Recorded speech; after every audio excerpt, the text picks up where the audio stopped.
بسم اللہ الرحمن الرحیم۔ بسم اللہ الرحمن الرحیم۔ السلام علیکم ورحمۃ اللہ وبرکاتہ۔ عزیز طلبہ، امید ہے بخیر عافیت ہوں گے۔ تفسیر جلالین سورۃ النساء سبق نمبر 146 کے ساتھ آپ کے سامنے حاضر ہیں۔ آج کا سبق انشاءاللہ وَابْتَلُوا الْيَتَامَىٰ حَتَّىٰ إِذَا بَلَغُوا النِّكَاحَ سے لے کر آیت نمبر 7 نصیبا مفروضہ تک ہوگا۔ تو آئیے عزیز طلبہ سبق کی ابتدا کرتے ہیں۔ اعوذ باللہ من الشیطان الرجیم، بسم اللہ الرحمن الرحیم۔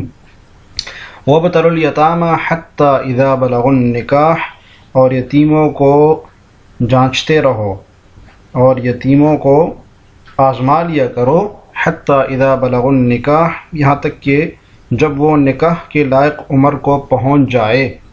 فَإِنْ آنَسْتُم مِّنْهُمْ رُشْدًا، اور اگر تم یہ محسوس کرو کہ ان میں سمجھداری آ چکی ہے۔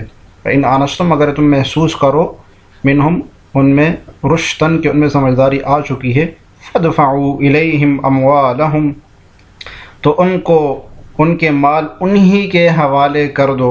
وَلَا تَأْكُلُوهَا إِسْرَافًا وَبِدَارًا أَن يَكْبَرُوا، اور یہ مال فضول خرچی کر کے اور یہ سوچ کر کے جلدی جلدی نہ کھا بیٹھو کہ وہ کہیں بڑے نہ ہو جائیں۔ وَمَنْ كَانَ غَنِيًّا فَلْيَسْتَعْفِفْ، اور یتیموں کے سرپرستوں میں سے جو خود مالدار ہو، فَلْيَسْتَعْفِفْ، تو وہ اپنے آپ کو یتیم کا مال کھانے سے بالکل روک کے رکھے، پاک رکھے۔ وَمَنْ كَانَ فَقِيرًا، ہاں اگر کوئی خود محتاج ہو، فَلْيَأْكُلْ بِالْمَعْرُوفِ، تو معروف طریقے سے کھا لے۔ فَإِذَا دَفَعْتُمْ إِلَيْهِمْ أَمْوَالَهُمْ، پھر جب تم ان کے مال انہیں کے حوالے کر دو، فَأَشْهِدُوا عَلَيْهِمْ، تو اس پر گواہ بنا لو۔ جیسے اس طرح اس آیت میں یتیموں کے حقوق مزید بیان ہوئے ہیں، یتیم کے مال کی حفاظت سے متعلق۔ تو اس سے پہلے بھی یتیم کے بارے میں احکام بیان ہوئے۔ اب یتیم کے بارے میں مزید 4 حکم دیے جا رہے ہیں۔ اللہ تعالیٰ نے یتیم کے بارے میں 4 حکم دیے ہیں اس آیت میں، اس کا ہم اجمالی خلاصہ دیکھ لیتے ہیں۔ تو 4 حکم میں سے پہلا حکم یہ ہے کہ بالغ ہونے سے پہلے ان کی صلاحیت کا اندازہ کر لو، یعنی خرید و فروخت کے چھوٹے چھوٹے معاملات جو یتیم تمہاری کفالت میں ہے ان کے سپرد کرتے رہا کرو، تاکہ صلاحیت کا اندازہ ہو جائے کہ ان کو سمجھ آ گئی ہے یا نہیں آئی۔ تو جب وہ نکاح کی عمر کو، یہ کب تک کرو؟ جب نکاح کی عمر کو پہنچ جائے یا کاروبار کی سمجھ بوجھ ان کو آ جائے۔ تو جب ان کا کاروبار کی سمجھ بوجھ آ جائے، اپنے مال سنبھالنے کی سمجھ بوجھ آ جائے، تو ان کو ان کا مال دے دو۔ دوسرا حکم یہ دیا جا رہا ہے کہ ان کی سرپرستی کے زمانے میں ان کا مال فضول خرچی میں ضائع نہ کیا کرو، یا اس خیال سے کہ یہ بڑے ہو کر اپنا مال ہم سے واپس لے لیں گے اور جب تک بڑے نہ ہو جائیں تو تب تک جو ہے نا کھاتے رہو، ایسا نہیں کرو۔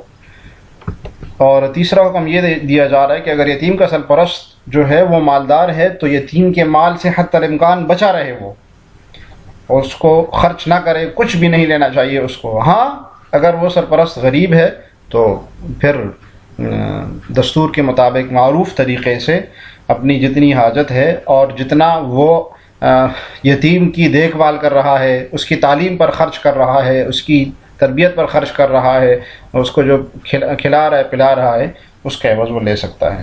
اور چوتھا حکم یہ دیا کہ جب تم یتیم کا مال اس کے حوالے کرنے لگو، اس کا مال اس کے جب حوالے کرنے لگو تو کچھ گواہ بنا لیا کرو، اس پر کچھ گواہ بنا لیا کرو۔ تو یہ 4 حکم دیے جا رہے ہیں اس آیت میں۔ ہم اس آیت میں دیکھتے ہیں اس کی تفسیر پڑھتے ہوئے۔ جی، وَابْتَلُوا الْيَتَامَىٰ، اختبروا، امتحان لو، الیتامہ یتیم کا، قبل البلوغ، کب؟ بلوغت سے پہلے، قبل البلوغ فی دینہم، دینی معاملات میں، وتصرفہم فی احوالہم، اور ان کے احوال کے تصرف میں۔ تو دیانت میں بھی دیکھو اور دینداری میں بھی دیکھو کہ وہ کیا ہے، ان کو مال دیتے رہو، دیکھتے رہو ان کو۔ تصرفہم فی احوالہم، یعنی ان کو تھوڑا بہت جو ہے مال دے کر دیکھتے رہو کہ لیتے رہو دیتے رہو، اور یہ دیکھ کر یہ آزما لو کہ بھائی یہ تصرف کر بھی سکتا ہے اپنے حوال میں یا نہیں کر سکتا۔ تو دیکھتے رہو. تو اس یہاں سے جو ہے نا ایک فقہی مسئلہ بھی مستنبط کیا ہے فقہاء نے کہ چھوٹے بچے کو جو ہے نا، جو سبی ہوتا ہے لیکن عاقل ہوتا ہے، اس کو تجارت کی اذن دی جا سکتی ہے نا. اس کو تجارت کا حوالہ اگر دے دے یا اس کو اجازت دے دے اس کا مالک یا اس کا والد، تو یہ ہو سکتا ہے، اس کی تجارت یعنی ہوگی، قائم ہوگی. حتی اذا بلغ النکاح، یہاں تک کہ پہنچ جائے وہ بلوغت، نکاح تک پہنچ جائے، مطلب ہے کہ بالغ ہو جائے. ایصار اہل لہ، یعنی نکاح کے اہل ہو جائیں. اب نکاح کے اہلیت کے دو طریقے ہیں، ٹھیک ہے. نمبر ایک یہ کہ اس کو احترام ہو جائے، وہ یتیم لڑکا جو ہے اس کو اگر احترام ہو گیا تو یہ بالغ ہو گیا اور نکاح کے قابل بھی ہو گیا. دوسرا یہ کہ وہ ایک عمر کی خاص حد تک پہنچ جائے. تو اب یہ عمر کی خاص حد کیا ہے اس کے بارے میں صاحب جلالین بتا رہے ہیں. وہ استکمال 15 سنۃ عند شافعی، امام شافعی رحمۃ اللہ کے ہاں 15 سال جب اس کے مکمل ہو جائے، 15 سال کا جب ہو جائے تو اب اس کا مال اس کے حوالے کر دو. اب ہم دیکھتے ہیں کہ یہ نکاح کے تک پہنچنے کا کیا مطلب ہے، بالغ بلوغت کا کیا مطلب ہے، بلوغت کے کیا احکام ہیں. تو بلوغت کی عمر یعنی کہ نکاح کے قابل ہونا، اس وہ حد بنائیے یتیم کے لیے کہ یتیم کو تب تک آزماتے رہو جب تک وہ بالغ نہ ہو جائے، نکاح کی عمر تک پہنچ نہ جائے. تو اس بلوغت کی 2 علامتیں ہوتی ہے. کتنی؟ 2 علامتیں. پہلی علامت یہ کہ وہ بچہ نکاح کے قابل ہو جائے، یعنی اس کو احتلام ہو جائے. اگر اس کو احتلام ہو گیا، چاہے وہ 10 سال کا ہے، 11 سال کا ہے، جتنے سال کا بھی احتلام ہو گیا تو وہ نکاح کے قابل بھی ہو گیا. اب اس کا مال اس کے حوالے کر دو. دوسرا یہ کہ اس کی عمر 15 سال ہو جائے. یہ امام شافعی رحمۃ اللہ علیہ کا مذہب ہے اور صاحبین کا بھی مذہب یہی ہے. جبکہ امام ابو حنیفہ رحمۃ اللہ کے نزدیک یہ عمر 18 سال ہے کہ بچہ جب 18 سال کا ہو جائے تو بالغ ہوگا. اسی لیے 18 سال میں شناختی کارڈ کا مسئلہ بھی ہے. لیکن مفتابی قول جو ہے نا 15 سال کا ہے، یعنی 15 سال میں بہرحال جو لڑکا لڑکی ہے وہ بالغ ہو جاتے ہیں. امام صاحب کے ہاں قول یہ ہے، ان کے میں ذرا جاریہ اور ولد یعنی لڑکا لڑکی میں فرق ہے. وہ لڑکی کے لیے 15 سال اور لڑکے کے لیے 15 سال کی عمر متعین کرتے ہیں. لیکن بہرحال مفتابی قول 15 سال کا بھی ہے. اور آج کل تو غذائی یہ ہے کہ اس سے پہلے ہی بالغ ہو جاتے ہیں. جی آگے دیکھیے، فَإِنْ آنَسْتُمْ منہم رشتن، اور اگر تم ان میں دیکھو صلاحیت. آنستم ابصرتم، تو آنستم یہاں پر ابصرتم کے معنی میں ہے، یعنی دیکھنے کے معنی میں ہے. تو تفسیر سائے میں لکھا ہے نا کہ صاحب جلالین نے جو ابصرتم کی تفسیر کیا نا آنستم سے، یہ علم تم ہونا چاہیے تھا، کیونکہ علم میں بصیرت بھی آ جاتی ہے اور علم دونوں آ جاتا ہے. بصیرت میں ابصرتم میں، بصارت میں صرف دیکھنا آتا ہے. تو بہرحال مطلب یہی ہے کہ جب تم بھانپ لو، تمہیں معلوم ہو جائے. تو اب یہ مال کو یتیم کے حوالے کرنے کی دوسری حد بتا دی کہ رشد تک پہنچ جائے، وہ مانوس ہو جائے، وہ سمجھدار ہو جائے. تو اس میں بھی حضرات کا ذرا اختلاف ہے. امام شافعی رحمۃ اللہ علیہ کہتے ہیں کہ جب تک انسیت اس میں نہ آ جائے، جب تک انس اس میں نہ آ جائے، رشد جب تک اس میں نہ آ جائے تب تک اس کو مال دینا جائز نہیں ہے. یعنی مانوس نہ ہو جائے، تجارت سے جب تک مانوس نہ ہو تب تک اس کو مال دینا جائز نہیں ہے. امام صاحب رحمۃ اللہ علیہ کہتے ہیں کہ یہ بات بھی ہے کہ جب تک مانوس نہ ہو جائے، لیکن اگر مانوس نہیں ہے اور اس کی عمر 25 سال تک پہنچ جائے تو تب اس کو مال دے دیں گے. اس کے مانوسیت کو نہیں دیکھیں گے، بلکہ 25 سال کا بندہ تو اتنا تو اس کو پتہ لگتا ہے کہ یہ نوٹ کتنے کا، یہ نوٹ کتنے کا. امام صاحب رحمۃ اللہ علیہ یہ کہتے ہیں ابصرتم منہم رشتن صلاحا. رشتن کا مطلب ہے صلاحا، یعنی اس کی صلاحیت کتنی ہے، یعنی دین کے معاملے میں اس کی صلاحیت ہو جائے کہ دینی معاملات سمجھتا ہو. دوسرا یہ کہ مالی معاملات میں اس کی سمجھ آ جائے، صلاحیت ہو جائے، اس کو سمجھتا ہو. فدفعوا الیہم اموالہم، تو ان دونوں صورتوں میں یعنی بالغ ہو جائے یا یہ کہ مانوس ہو جائے، ان کا مال ان کو دے دو. ولا تأکلوها ایھا الاولیاء، اور اے اولیاء نہ کھاؤ اس کو، ان کے مال کو، اسرافا بغیر حق، بغیر کسی حق کے، یعنی بہت زیادہ خرچ نہیں کرو بغیر حق کے. حال اسرافن حال ہے، یعنی اس حال میں کہ اسراف کرتے ہوئے نہ کھاؤ بغیر کسی حق کے. وبدارن، اور اس جلدی میں، ای مبادرین الی انفاقها، یعنی جلدی کرتے ہوئے اس مال کو خرچ کرنے کی، مخافتن، اس خوف سے کہ ان یکبروا، کہ وہ بڑے ہو جائیں گے. ٹھیک ہے، وہ بڑے ہو کے رشدا اور رشد والے بن جائیں گے، سمجھ آ جائے گی ان میں. تو یہ 2 کام نہیں کرو. ایک تو یہ کہ بغیر حق کے خرچ نہیں کرو، یعنی تمہارا حق بنتا ہے نہیں اور تم خرچ کر رہے ہو. یتیم کی جو تم تیمارداری، یتیم کا جو تم تربیت کر رہے ہو، تعلیم دے رہے ہو، اس کی خدمت کر رہے ہو، اس سے زیادہ کم معاوضہ لے رہے ہو، تو یہ اسراف ہو جائے گا. وبدارن، اور یہ کہ اس ڈر سے جلدی اس کا مال کھا لو کہ اگر یہ بڑا ہو گیا تو یہ مجھ سے مال لے لے گا. رشدہ، بڑا ہو کے راشد ہو جائے تو اس کو مال پھر دینا پڑے گا. فعل جمعکم، تو لازم ہوگا تمہاری اوپر کی تسلیمہ الیہم، کہ ان کو ان کا مال دے دو. تو ایسا نہیں کرو کہ اس سے پہلے ان کا مال ختم ہی کر دو. ومن کان، یہ ابھی 3 حکم گزر گئے.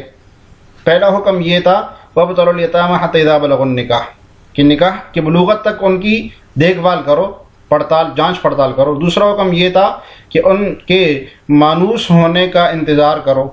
اور تیسرا حکم یہ تھا کہ ان کا مال بغیر کسی حق کے نہ کھاؤ. اب یہ تیسرا حکم ہے. چوتھا حکم ہے کہ ومن کان غنیا اچھا تیسرا حکم ہے یہ ومن کان غنیا، اور جو تم اولیاء میں سے من الاولیاء جو مالدار ہیں فلیستعفف، تو وہ خود کو بچائے. کیسے؟ یعفی عن مال الیتیم، یعنی بچا لے خود کو یتیم کے مال سے، ویمتنع من اکلہ، اور اس کے کھانے سے منع ہو جائے.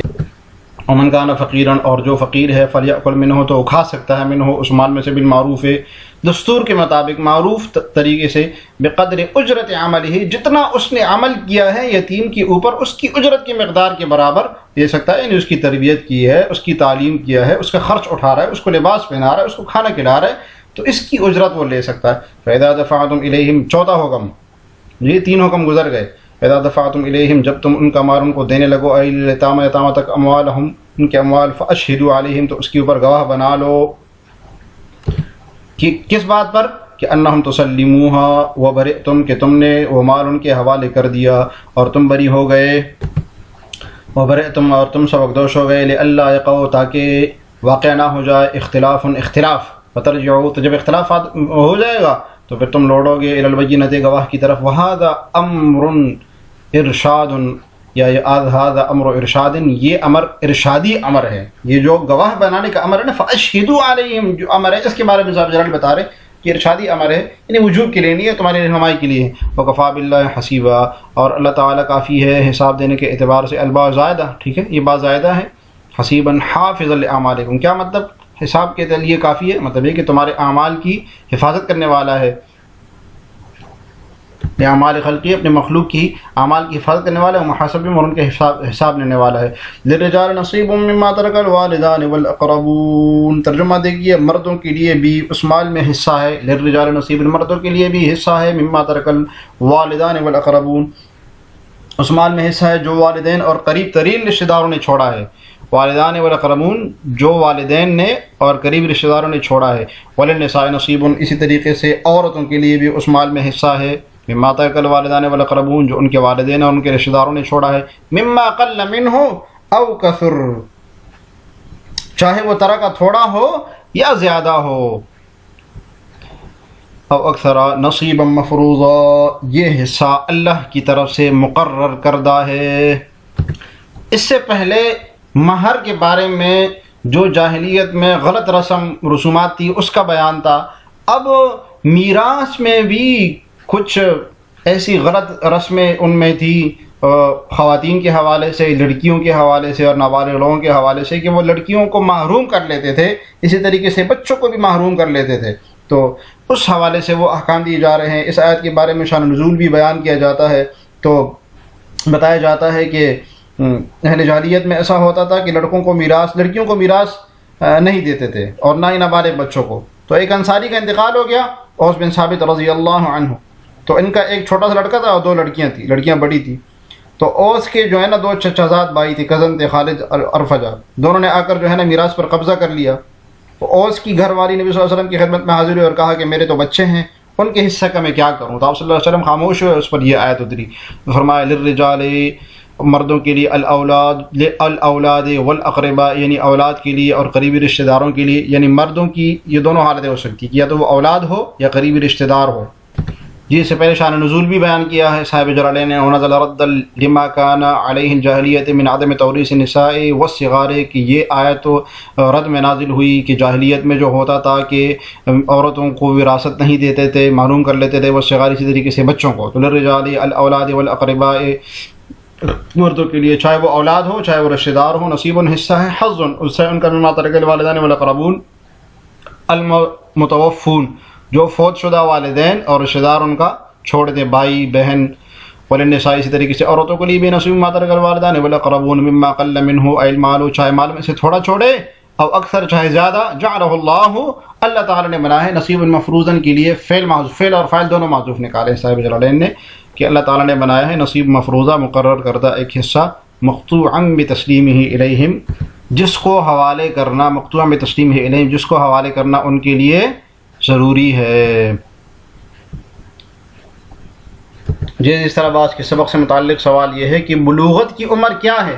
آپ نے سبق میں بلوغت کی عمر کو تفصیل سے پڑھا ہے، جواب کمنٹس میں ضرور لکھے گا۔ اللہ تعالی ہمیں جلالین پڑھنے سمجھنے کی توفیق عطا فرمائے۔ السلام علیکم ورحمۃ اللہ وبرکاتہ۔